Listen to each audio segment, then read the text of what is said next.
story of Cain and Abel. In the earliest days of humanity, according to Scripture, there were two brothers, Cain and Abel. They were the sons of Adam and Eve, the first man and woman. Cain, the elder brother, worked the soil. He was a farmer who grew crops from the earth. Abel, the younger brother, was a shepherd who tended flocks of sheep. One day, both brothers decided to bring an offering to God.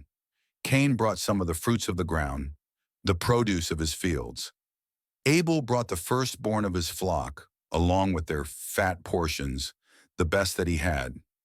The Lord looked with favor upon Abel and his offering, but Cain and his offering he did not look upon with favor. Cain was very angry, and his face fell with bitterness. Jealousy burned in his heart. Then the Lord said to Cain, "Why are you angry? Why has your face fallen? If you do what is right, will you not be accepted? But if you do not do what is right, sin is crouching at your door. It desires to have you, but you must rule over it." But Cain did not listen to God's warning. He allowed envy and resentment to consume him. Later he said to Abel, "Let us go out to the field." And when they were in the field, Cain rose up against his brother Abel and killed him. The ground drank the blood of the innocent. The first murder in human history had been committed. Then the Lord said to Cain, "Where is Abel your brother?" Cain replied, "I do not know. Am I my brother's keeper?" But the Lord said, "What have you done? Listen, your brother's blood cries out to me from the ground. Now you are cursed from the very soil that has opened its mouth to receive your brother's blood from your hand. When you work the ground, it will no longer yield its strength to you. You will be a restless wanderer on the earth." Cain, filled with fear, said, "My punishment is greater than I can bear. Today you drive me from the land, and from your presence I will be hidden. I will be a wanderer, and anyone who finds me will kill me." But the Lord in his mercy placed a mark on Cain, so that no one who found him would kill him. And Cain went away from the presence of the Lord, dwelling in the land of Nod, east of Eden. The story of Cain and Abel teaches a powerful lesson. It shows how jealousy, anger, and pride can lead to destruction. It warns us of the danger of letting sin take root in our hearts. And it asks a timeless question: are we indeed our brother's keeper? Through this story, we are reminded of the importance of love, responsibility, and mastering our emotions so that we may live in harmony with one another. Before the world heard his voice, there was silence, a silence so deep that even the wind waited to listen. But when God spoke, the universe obeyed. "Let there be light." And there was light, not just to see but to understand. Every sunrise since then is God still whispering, "I am here."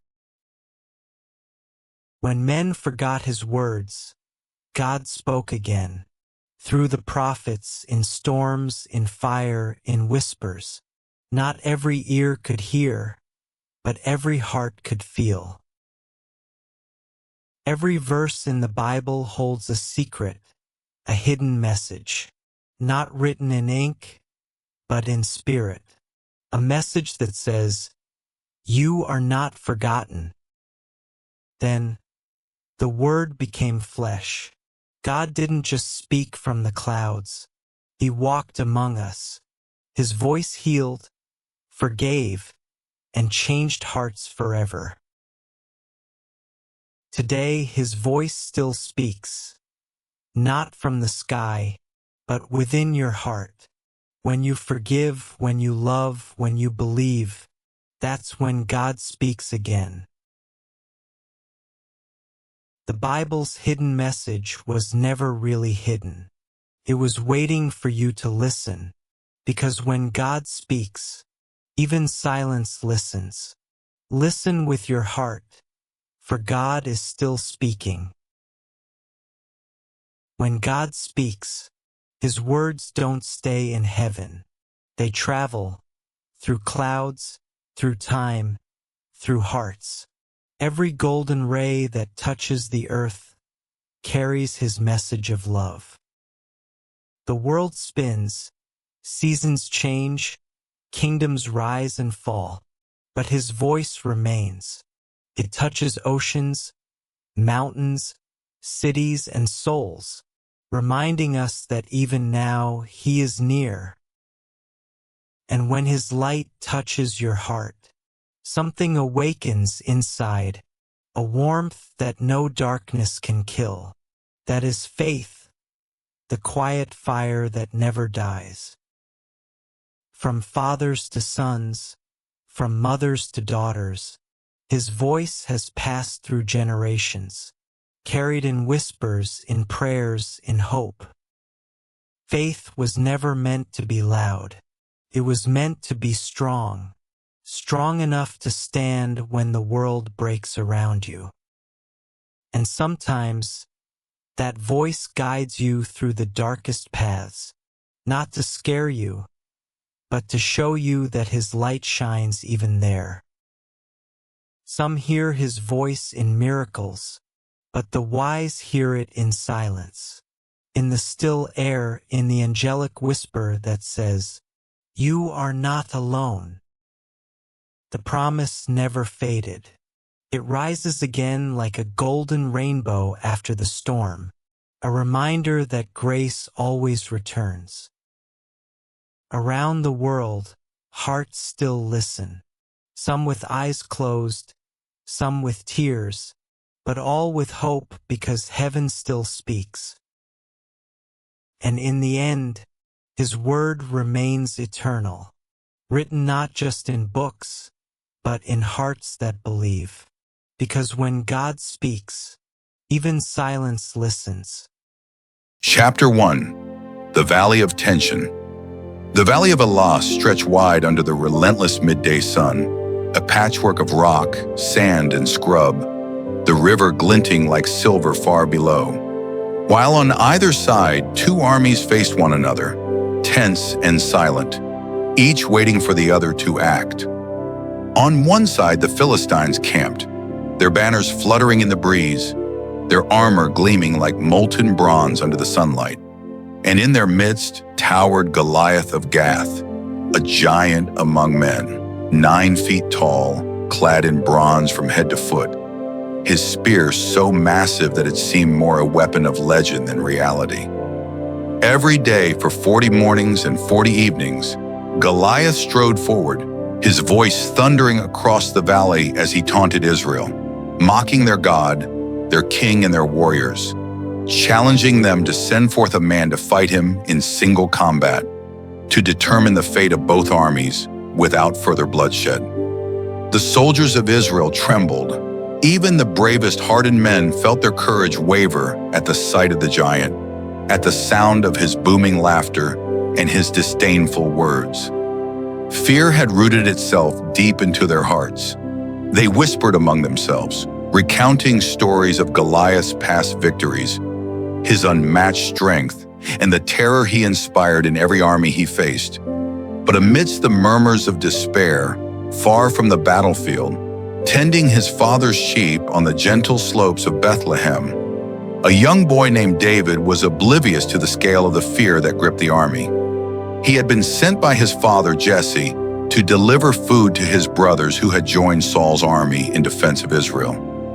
David's heart, shaped by solitude, responsibility, and the quiet hours spent in the fields with his flocks, was not shaken by tales of giants or the clamor of war. Where the army saw impossibility, David's mind was filled with thoughts of God's faithfulness, for he had seen the Lord deliver him from lions and bears that threatened his sheep, and he could not imagine a God who would let his people fall when one faithful servant would stand in courage and trust. Chapter 2. A Shepherd's Courage.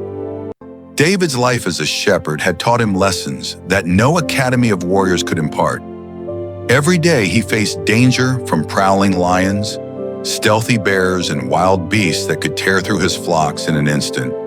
Yet with each encounter, David had learned to rely not on human strength or heavy armor, but on God's guidance, on courage birthed from faith, and on the skills honed through years of vigilance and practice.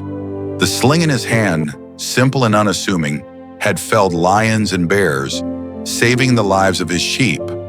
And now as he arrived at the army's encampment in Elah, he heard the Philistines' challenge ringing across the valley and saw men shaking with fear, refusing to step forward. David's heart burned within him, not with pride, but with indignation at the audacity of Goliath, who had defied the armies of the living God. "Who is this Philistine?" he asked aloud to the soldiers around him, "that he should defy the armies of the Lord? I will fight him." The men stared, shocked at the audacity of a boy daring to face the giant. Yet David did not argue with their disbelief. He simply recounted his experiences.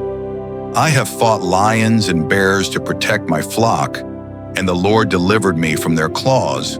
He will deliver me from this Philistine as well, for the battle is not mine but God's." In that moment, David's courage shone not because he was fearless, but because he was rooted in trust, in the unshakable belief that God fights alongside those who are faithful, turning apparent weakness into instruments of triumph. Chapter 3. Confronting the King. When news of David's intent reached King Saul, the aged king summoned him, looking upon the boy with a mixture of curiosity and doubt. "You are but a youth," Saul said, "and he has been a warrior from his youth." Saul's words were heavy with the weight of experience and the fear that had gripped his men. But David's reply carried no arrogance, only unwavering faith. "Your servant has defended his sheep against lions and bears, and the Lord delivered me. He will deliver me from this Philistine, for the battle belongs to the Lord, and he will hand Goliath over to us." Saul's eyes searched David's face, perhaps wondering at the depth of conviction he saw there. The king offered him his own armor, a shining breastplate, helmet, and sword. But David tried it on and realized he could not move as he did with the simple tools he had always used. The armor was cumbersome, heavy, and alien, unlike the sling and stones he had trusted all his life. With humility, he removed the armor and declared, "I cannot go in these. I am not used to them, but I will go in the name of the Lord of hosts, the God of Israel, whom you have defied." Saul, seeing the strength of faith in the young shepherd, allowed him to confront Goliath, unaware that this boy would alter the course of Israel's history that day. Chapter 4. The Taunt of the Giant. As David approached, Goliath noticed him and laughed, a sound that rolled like thunder across the valley, echoing off the hills and frightening the Israelite soldiers, who had already been paralyzed by fear. "Am I a dog," Goliath bellowed, "that you come to me with sticks?" His voice dripped with scorn and mockery, his eyes surveying the boy as if he were a mere insect daring to challenge a mountain. He jeered at David's youth, his small frame, his lack of armor, and his untested skill in war. But David's response was not of anger, but of faith, a proclamation that shook the valley even more than Goliath's laughter. "You come to me with sword, spear, and javelin, but I come to you in the name of the Lord of hosts, the God of Israel, whom you have defied. This day the Lord will deliver you into my hands, and all the earth will know that there is a God in Israel. He will give all of you into our hands, and the whole world will see his glory." The soldiers could hardly believe it, watching a boy speak such words with conviction. Yet David's faith radiated with a power that dwarfed Goliath's physical might. The giant roared, raised his spear, and moved forward. But David's steps did not falter. Every footfall was a testament to trust, a declaration that God's strength is revealed not in armor or sword, but in faith unwavering, in courage unshakable, and in a heart wholly devoted to his glory. Chapter 5. The Sling in Action. David bent by the brook, picking up 5 smooth stones, each glimmering in the sun, each a simple instrument of divine deliverance. The sling, coiled in his hand, seemed insignificant against the giant before him. Yet in the hands of faith, it became a weapon of miraculous power. As he stepped forward, Goliath charged, raising his massive spear. His laughter mingled with anger, convinced that victory was assured. David placed one stone in the sling, swung it with precision, and released it. Time seemed to slow as the stone flew through the air, spinning, guided by skill, trust, and divine intervention. It struck Goliath on the forehead, sinking deep, and the giant staggered, disbelief crossing his features. The valley fell silent for a heartbeat, then erupted into awe as Goliath fell face first to the ground, the power of the living God displayed through a simple shepherd's hands. David ran forward, seized the giant's own sword, and completed the deliverance, severing the head of the one who had terrorized Israel for 40 days. In that moment, the impossible became reality. Faith, courage, and obedience had triumphed over size, strength, and fear. Chapter 6: The Triumph of Faith. The Israelites, inspired by David's victory, charged the Philistine camp, scattering their enemies before them. What had seemed an impossible task, the defeat of the mighty Goliath, had been accomplished not through human strength or strategy, but through trust in the Lord. Soldiers and onlookers alike witnessed the power of God moving through one man who dared to believe, and awe replaced fear. David's brothers, who had doubted him, now looked with astonishment and pride. Saul the king saw in David a man after God's own heart, a shepherd whose faith and courage were the instruments of divine victory. The Valley of Elah would forever be remembered not for the giant who fell, but for the boy who trusted, who acted, and who let God's power shine through weakness. David's life was changed forever, marked as a man destined for greatness, guided not by ambition or pride, but by the God who had delivered him and the God who continues to deliver those who place their trust wholly in him. Chapter 7: Lessons from the Battle. The story of David and Goliath is eternal, not just as history, but as principle.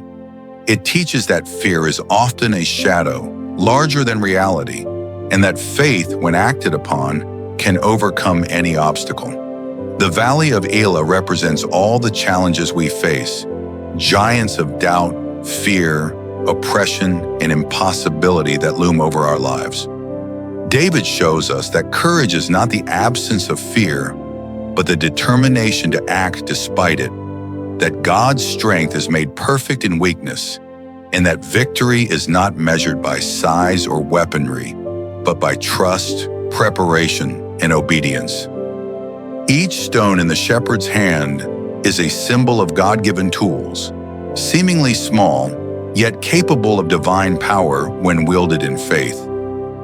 David reminds us that God does not call the equipped, but equips the called, that he chooses humble vessels to accomplish mighty purposes, and that no giant, no matter how imposing, can stand before the hand of the Lord when his servant rises in courage and trust. Before the story of wandering began, the land of Egypt echoed with the cries of an oppressed people. The Israelites, once honored because of Joseph, had become prisoners of chains and slaves to a merciless Pharaoh. Their hands were cracked by labor, their backs scarred by whips. Their voices whispered a desperate hope. When will God remember us? Among these oppressed souls, destiny was being shaped quietly, somewhere unseen. A baby's cry carried the promise of deliverance, although no one yet understood how much suffering and struggle would accompany that promise. The desert journey that would reshape an entire nation was already in motion. 1. Born for a purpose. The decree of death had spread across the Hebrew households like fire. Pharaoh demanded that every newborn Hebrew boy be killed. Amid this terror, a mother placed her infant, Moses, in a small woven basket. She pushed him gently into the Nile, trusting God more than the waters. The river carried him to the palace that had sworn his doom. But God has a way of turning oppression into opportunity. Pharaoh's daughter discovered the infant and adopted Moses, raising him inside the very palace that sought to destroy his people. The gold ceilings, the marble floors, the army drills, the royal tutors, all shaped Moses into a man who understood power, leadership, discipline, but also injustice. He lived between two worlds, Hebrew by birth, Egyptian by upbringing, chosen by God. 2. The awakening in Moses' heart years passed. Moses grew into a strong, intelligent, respected man. Yet something inside him remained restless. He saw his people suffering, the Israelites bent under the sun, their hands blistered from brick-making. One day, unable to bear it any longer, Moses intervened when he saw an Egyptian beating a Hebrew slave. In a moment of anger and justice, Moses killed the Egyptian. Fear spread through the palace. Pharaoh sought Moses' life. Moses fled into the desert, alone, exhausted, ashamed, running from his past and unaware that he was actually running toward his destiny. 3. The burning bush, a call that cannot be refused. In the barren wilderness of Midian, Moses became a shepherd. 40 years passed. The prince of Egypt became a man of the desert. It was here that God finally confronted him. On Mount Horeb, Moses saw a strange sight, a bush engulfed in flames yet never burning out. It glowed with supernatural fire. God called him by name. "Moses, Moses!" Moses trembled. "Take off your sandals. You are standing on holy ground." And then came the divine commission, one that Moses felt unworthy to accept. "Go, I am sending you to Pharaoh. Bring my people out of Egypt." Moses hesitated, questioned, doubted, feared. But God promised his presence, his power, and his guidance. And so Moses returned to Egypt, not as a fugitive, but as God's chosen instrument. 4. Pharaoh's defiance and the power of God. Moses and Aaron stood before Pharaoh with a message simple yet terrifying. "Let my people go." Pharaoh laughed. He hardened his heart, thinking himself a god. Then the plagues began. Waters turned to blood, frogs covered the land, darkness swallowed Egypt, disease, hail, locusts, death. Each plague shattered Egypt's pride and humiliated its gods. Finally, after the death of every Egyptian firstborn, Pharaoh broke. He allowed the Israelites to leave. But freedom was only the beginning. The wilderness was waiting. 5. The Red Sea miracle. As the Israelites journeyed toward freedom, Pharaoh changed his mind and sent his army to pursue them. The people panicked. They cried to Moses, regretting their freedom before it even began. Ahead of them, the Red Sea. Behind them, Pharaoh's chariots. God commanded Moses, "Raise your staff." Moses obeyed, and the waters split apart like curtains pulled by invisible hands. A path opened through the sea. Walls of water towered on both sides. The Israelites crossed safely. The Egyptian army followed, but the waters crashed back, swallowing them. For one night, faith overcame fear. For one nation, history changed forever. 6. Entering the wilderness of testing. The moment the Israelites stepped into the desert, their real journey began. Freedom tastes sweet only for a moment, then reality demands courage. The wilderness was harsh, dry, unforgiving. Days were scorching, nights freezing. Food was scarce, water rarer. God led them with a pillar of cloud by day and a pillar of fire by night, a visible symbol that they were not alone. Yet the people complained constantly. "Why did you bring us out here to die? We had food in Egypt. Life was better as slaves." Every challenge tested their faith, and Moses' patience. 7.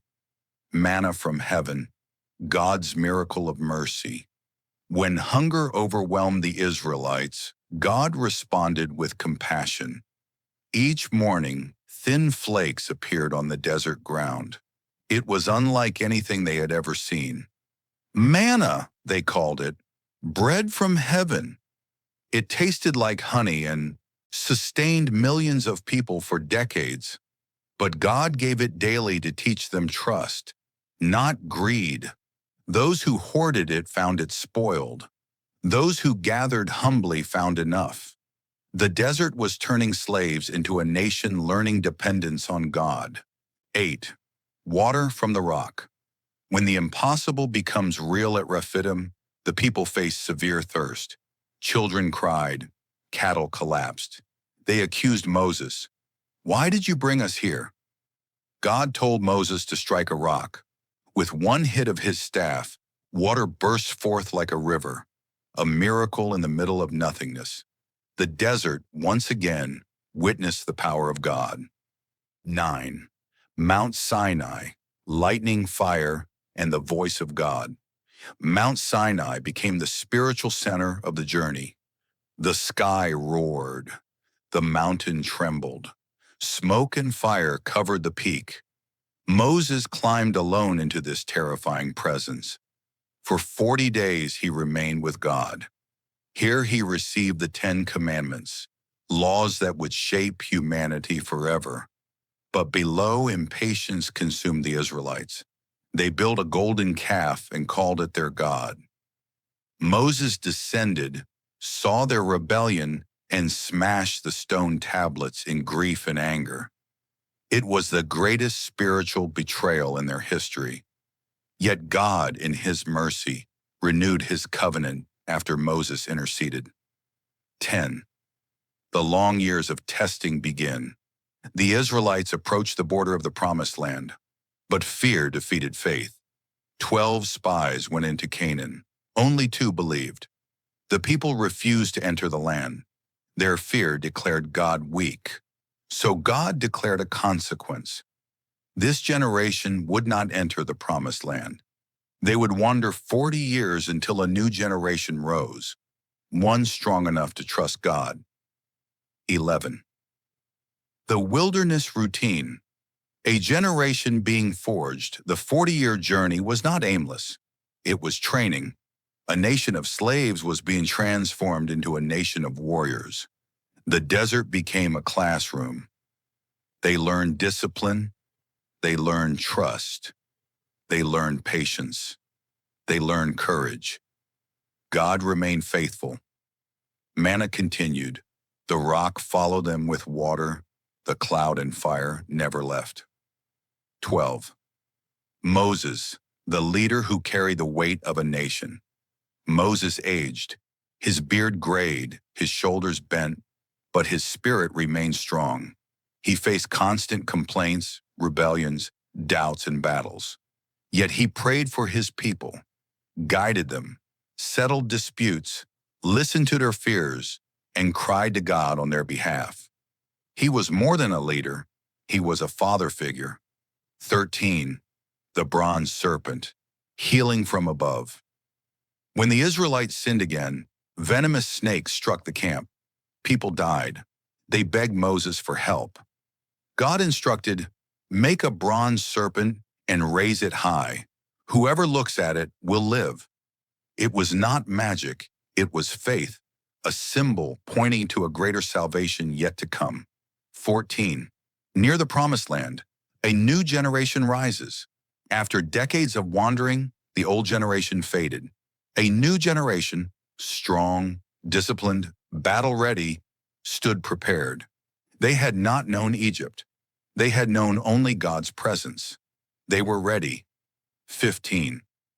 Moses' final moments. The last blessing. God allowed Moses to climb Mount Nebo.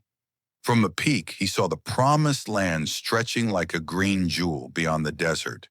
He smiled, not with regret, but with fulfillment. He had done what God commanded. He blessed the tribes one final time. Then Moses, servant of God, closed his eyes. His journey ended where his people's destiny was about to begin. Conclusion: a legacy that would never die. The story of Moses is more than history. It is a mirror of every soul's journey, from slavery to freedom, from fear to faith, from doubt to trust, from wandering to purpose. The wilderness was not punishment, it was transformation. God used hardship to build a nation that would shine his light in the world. And the legacy of Moses lives on as the greatest journey of faith ever recorded. In the ancient days when the world was still young and the echoes of Eden had not completely faded from human memory, there existed upon the fertile plains of the Jordan two magnificent cities, Sodom and Gomorrah, cities so prosperous, so vibrant, so blessed by the richness of the land that the Bible describes the region as well-watered everywhere, like the garden of the Lord before the Lord's judgment came upon it. And into this world of beauty and corruption, the story begins with a man named Abraham, the friend of God, standing in quiet communion with the Almighty on the heights of Mamre, unaware that divine judgment was stirring like thunder beneath calm skies. For God had heard the outcry against Sodom and Gomorrah, an outcry so intense, so grievous that it pierced heaven itself. And the Lord said, "The outcry against Sodom and Gomorrah is great, and their sin is very grievous." And so two angels in the appearance of men were sent to walk the streets of Sodom, to witness for themselves the wickedness that had become the natural language of the city, while a third divine visitor remained with Abraham, leading to one of the most extraordinary conversations in Scripture, a moment where human compassion and divine justice met face to face. For Abraham, knowing that his nephew Lot lived within the doomed city, drew near and pleaded, not arrogantly, but humbly, saying, "Will you indeed sweep away the righteous with the wicked?" And thus began the great negotiation of mercy. 50 righteous, then 45, then 40, then 30, 20, and finally 10. For Abraham knew the patience and kindness of the Lord, and the Lord in his unfathomable mercy agreed that if 10 righteous could be found within the city, the entire place would be spared for their sake. But the truth was far darker. For Sodom, once a place of promise, had become a city where violence was normal, where hospitality was despised, where lust overshadowed human dignity, where greed was the breath of daily life, and where compassion had long been forgotten. And into this place the two angels arrived at the gate of Sodom at evening time, where Lot sat waiting, perhaps sensing danger in the air, perhaps longing for righteousness in a place where righteousness had become a ghost. And when he saw the strangers, he rose to meet them, bowing with respect and urging them strongly to come into his house, for he knew too well what the night held for any traveler who slept in the public square. And though the angels initially refused, saying they would stay in the open square, Lot insisted with the desperation of a man who understood the nature of the city's evil. So they agreed and entered his home, where he prepared for them a feast of unleavened bread.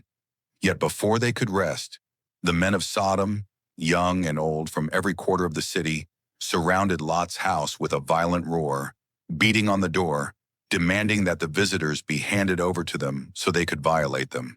And Lot, in an act both courageous and tragic, stepped outside and shut the door behind him, begging them not to commit such wickedness, pleading for holiness in a place long surrendered to depravity.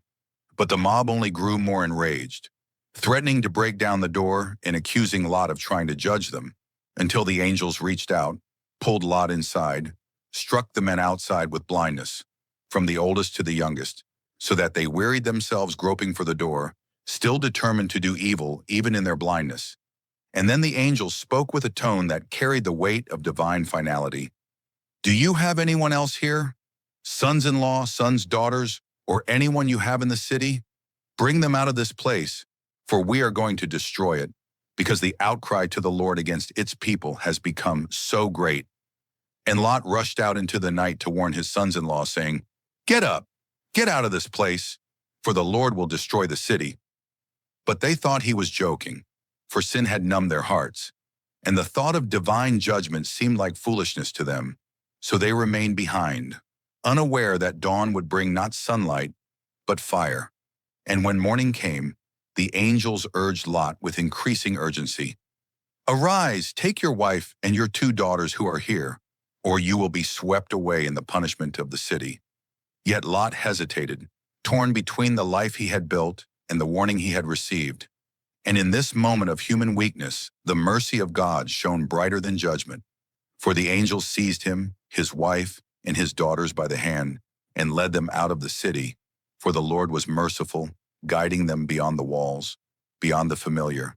And once they reached the outskirts, the angels commanded, "Escape for your life. Do not look back or stop anywhere in the plain. Escape to the mountains, lest you be swept away." But Lot, fearful of the mountain terrain, begged to flee instead to a small nearby town called Zoar, and in compassion they granted his request, saying, "I will not overthrow the city of which you have spoken." And as Lot reached Zoar, the sky behind him began to change, the light dimming, the air trembling, the earth holding its breath as though creation itself was bracing for the strike of justice. And then, at the very moment Lot entered safety, the Lord rained down fire and sulfur from heaven upon Sodom and Gomorrah, pouring judgment like a storm of burning judgment, igniting the cities, consuming the homes, the fields, the streets, the laughter, the pride, the wickedness, everything swallowed in the fury of divine justice. And the once fertile valley rose into towering pillars of black smoke that climbed into the sky like the smoke of a great furnace, a memory of what was and a warning of what could be again. But amid the destruction, another tragedy unfolded. For despite the clear command of the angels, despite the mercy shown to her family, Lot's wife, driven by a heart still tied to the city she had left, turned back to look upon Sodom, a single glance loaded with longing, and in that moment she was transformed into a pillar of salt, frozen as a monument of disobedience, a reminder for all generations that no one who sets his hand to the plow and looks back is fit for the kingdom of God. And Abraham, rising early in the morning and standing in the place where he had spoken with the Lord, looked down toward Sodom and Gomorrah and toward all the land of the plain, and he saw the smoke rising like a vast furnace.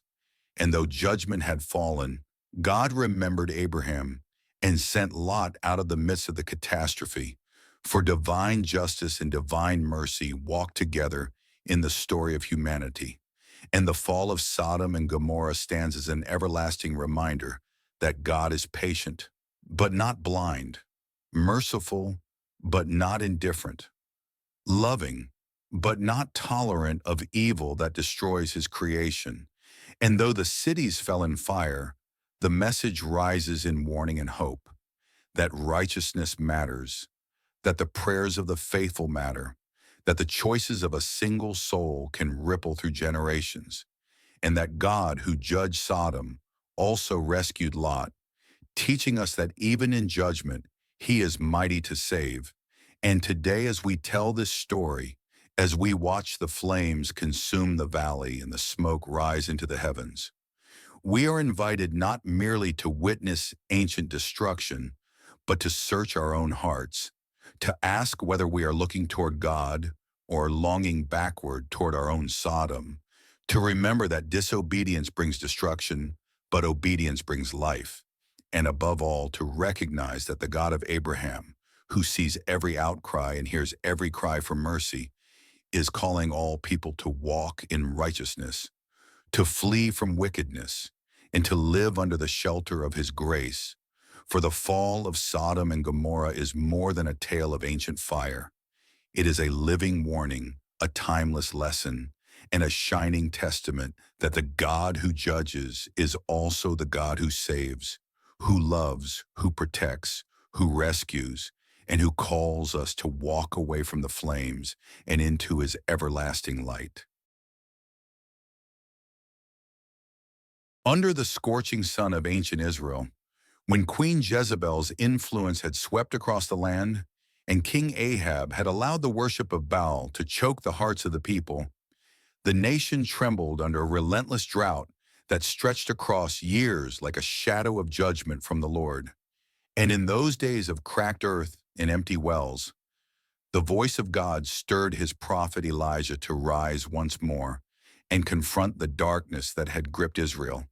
So Elijah, wrapped in his rough cloak of camel's hair, stepped into the palace courts unshaken by the gold, the idols, or the anger burning in the eyes of King Ahab, who called him the troubler of Israel. Yet Elijah stood firm and declared that it was not he, but Ahab's devotion to Baal that had brought ruin upon the land. And with divine boldness he summoned the king, the priests of Baal, and all the wandering, uncertain people of Israel to meet him atop Mount Carmel, where God himself would reveal who alone held authority over the heavens and the earth. And so the crowds climbed the mountain path, murmuring anxiously as the smoke of Baal's altars stained the air with the smell of false worship, while Elijah stood alone upon the ridge, with the wind whipping his hair and the dust swirling around his feet as he cried out to the nation, "How long will you waver between two opinions? If the Lord is God, follow him, but if Baal is God, then follow him." Yet no voice answered from the people, their hearts torn between fear and truth. And Elijah proposed the great test that would echo through the ages. 2 bulls, 2 altars, but no fire. Whichever God answered by fire would be proven the true God.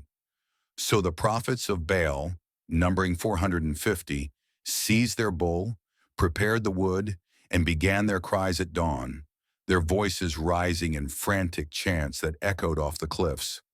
"Baal, answer us."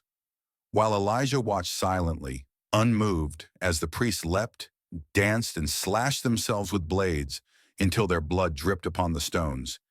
Yet still no fire fell, no voice answered, and no wind stirred. So at noon Elijah stepped forward, mocking gently yet boldly. "Shout louder. Perhaps your God is sleeping, or traveling, or deep in thought." And the prophets cried louder still, their voices cracking with despair, their bodies trembling from exhaustion as the sun blazed overhead. But the sky remained empty and silent. Then as the evening sacrifice approached, Elijah called the people near, and they gathered quietly around him while he lifted the fallen stones of the Lord's ruined altar, restoring them one by one, 12 stones for the 12 tribes of Israel. Each stone thudding into place like a heartbeat returning to a dying nation. And when the altar stood strong once more, Elijah dug a trench around it, arranged the wood, cut the bull into pieces, and laid it upon the altar, then ordered the people to fill 4 large jars with water and pour them over the offering, drenching the wood, the stones, and even the ground until the trench overflowed, making any natural fire impossible. Yet Elijah knew what God would do, and in the hush that fell over the mountain, he lifted his face toward heaven and prayed simply and humbly, "O Lord, God of Abraham, Isaac, and Israel, let it be known today that you are God in Israel, and that I am your servant, and that I have done all these things at your command. Answer me so that these people will know that you, O Lord, are God, and that you are turning their hearts back again."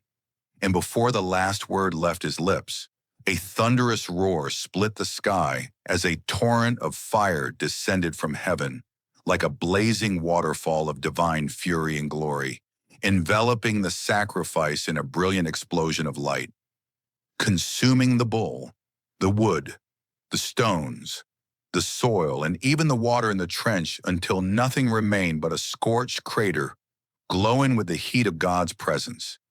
And the people, trembling with awe, fell on their faces, shouting, "The Lord, He is God!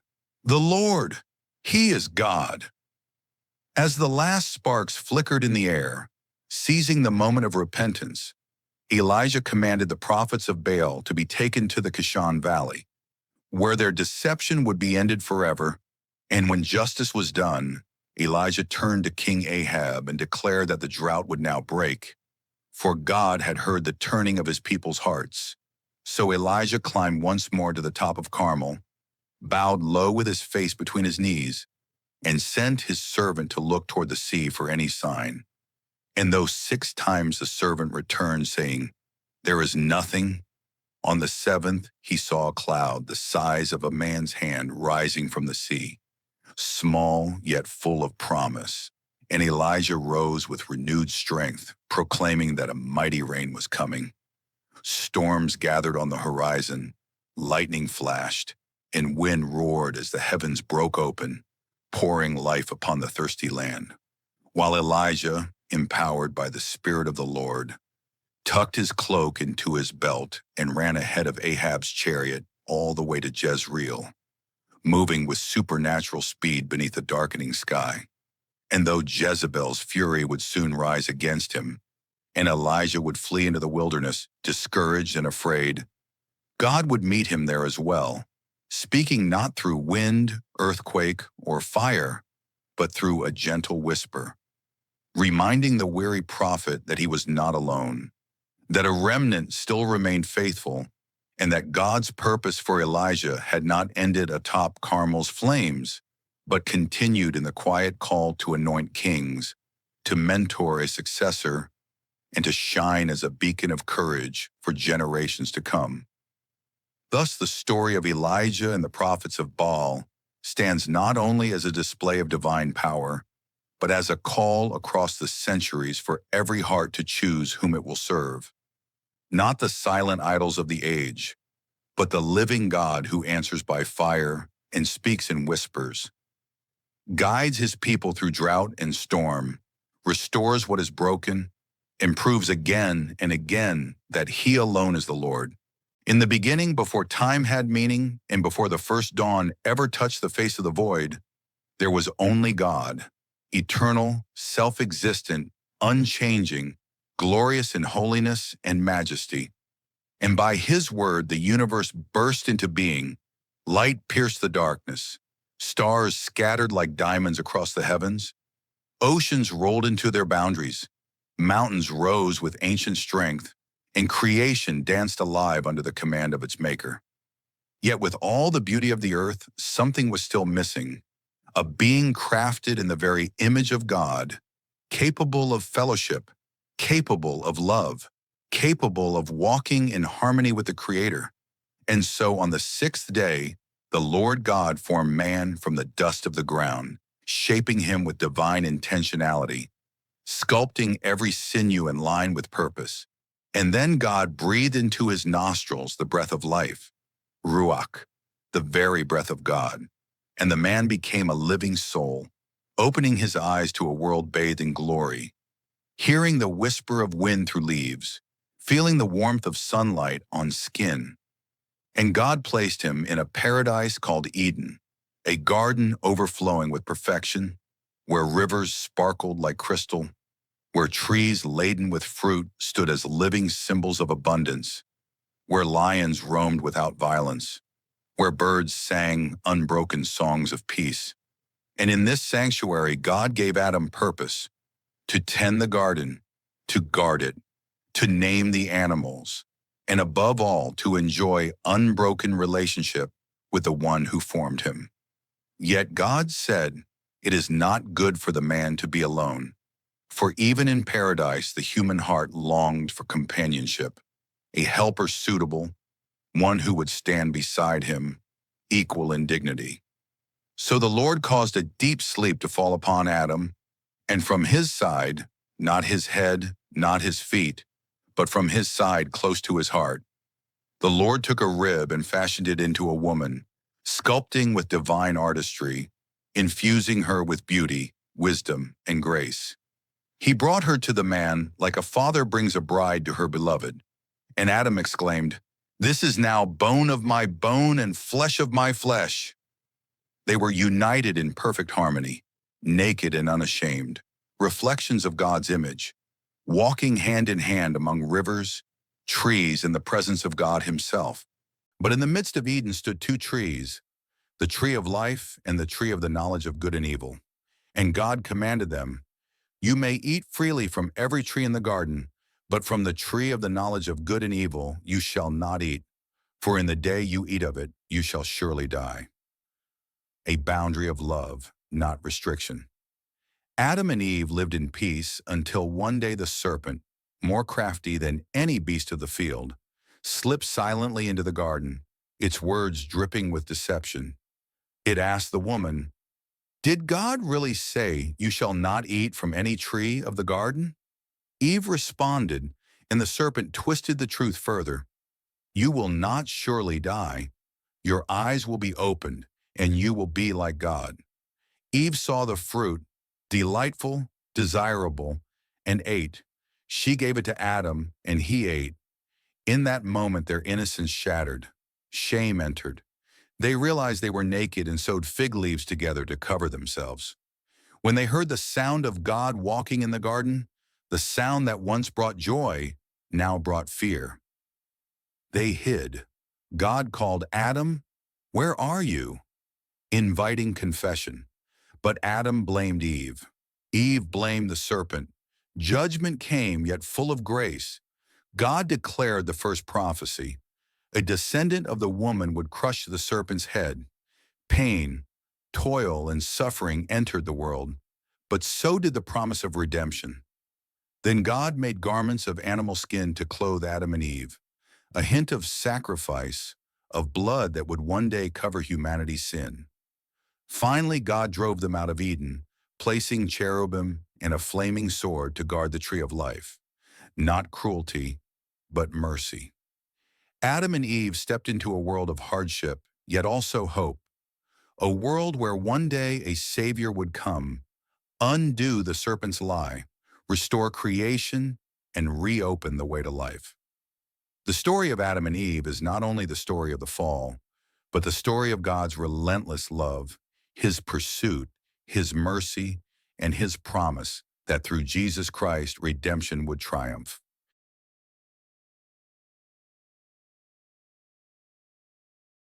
In the ancient days when humanity spread across the earth like a restless tide, living, building, celebrating, and sinning without restraint, the world grew darker with each passing generation, and wickedness multiplied in the hearts of men until violence became the common language of nations, and corruption tainted every thought and intention.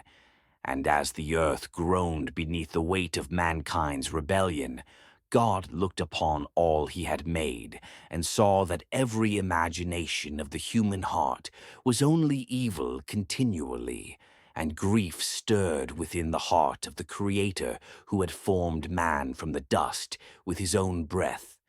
For His beloved creation had turned entirely toward destruction.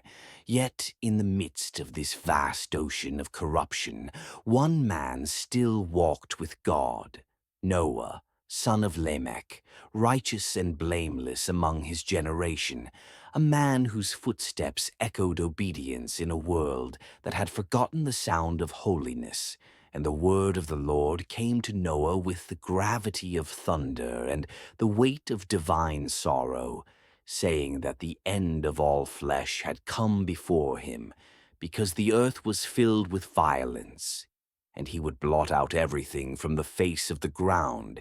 Yet Noah and his household would find favor, and so God commanded him to build an ark of gopher wood, a massive vessel unlike anything humanity had ever conceived, 300 cubits long, 50 cubits wide, 30 cubits high, with lower, middle, and upper decks, a door in its side, and a window to bring light into the sanctuary of survival.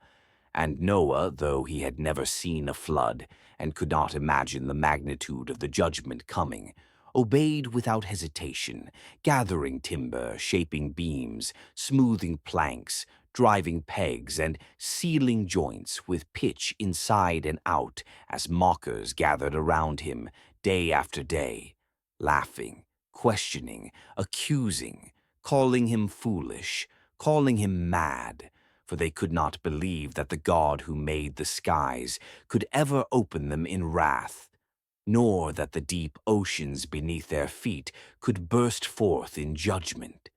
But Noah continued his work with solemn determination, because he walked by faith and not by sight.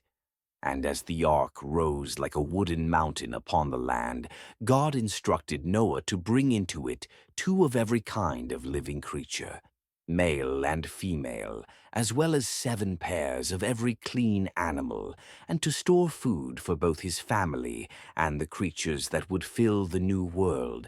And so animals of every shape, size, and sound began to appear as if drawn by an unseen hand. Lions with their thunderous steps, gentle deer with wide, innocent eyes, birds with vibrant wings filling the sky like a living tapestry, great elephants shaking the earth with each footfall, small creatures scurrying in lines like rivers of fur. And in solemn procession they entered the ark, under the watchful gaze of Noah, and under the sovereign direction of God. And when all was ready, and Noah, his wife, his sons, Shem, Ham, and Japheth, and their wives were safely inside, the Lord himself shut the door, sealing them within the sanctuary of mercy. And then the sky grew dark, with a heaviness never seen before, as the first raindrops fell, soft at first, like tears, then gathering strength until the heavens burst open in violent torrents, and the fountains of the deep erupted from below, sending vast pillars of water roaring upward as the earth quaked and groaned beneath the power of divine judgment, and cities, fields, mountains, and valleys vanished beneath the rising waters as mankind's final cries were swallowed by the storm. And for 40 days and 40 nights the rain fell without mercy, pounding the ark, sweeping away every remnant of the old world until all flesh had perished except those sheltered in God's provision. And Noah and his family waited in the dim lantern light of the ark as the vessel rose upon the waters that covered even the highest peaks, floating in a world where no land remained, only endless waves stretching to the edge of the horizon in every direction. And after the rain ceased, the waters continued to dominate the earth for 150 days. But God remembered Noah and all who were with him, and he caused a wind to pass over the earth, and the waters slowly began to subside as the fountains of the deep closed and the windows of heaven were restrained. And the ark drifted until it came to rest upon the mountains of Ararat. And as the months passed, the waters continued to diminish until the tops of the mountains were seen.